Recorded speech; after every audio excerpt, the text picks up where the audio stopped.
Keeping track of what the CIA and the Defense Department have been doing for a long time as far as using us as guinea pigs for mind control and other types of horrible things they have in mind for us and the rest of the people in the world. What are some of them? Well, it started out basically with the CIA doing experimentations on their own men to discover if they could get rid of agents who were going to quit the department and still had classified information. So they utilized different types of drugs and pain and hypnosis and electric shock to try and get the guys to forget.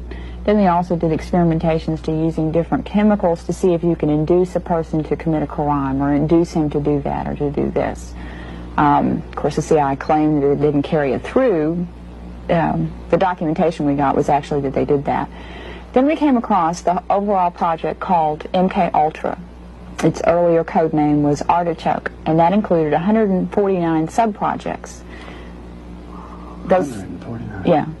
And those sub-projects range from what I just described to open-air testing in the United States, the experimentation on prisoners, experimentation on soldiers, experimentation on college students.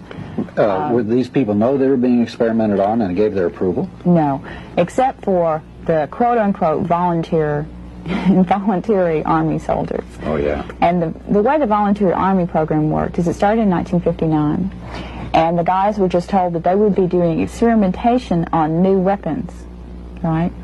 And then they'd get to Fort Detrick, Maryland, where the experimentation was done, and find out that they were going to be doing it on drugs and chemicals. But they were never told what they would be experimented on.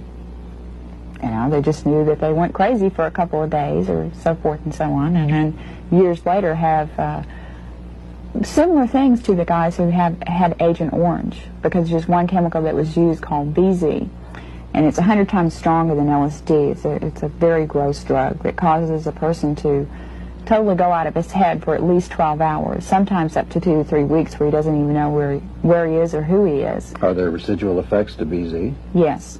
Now, the Army at first said that they'd done testing to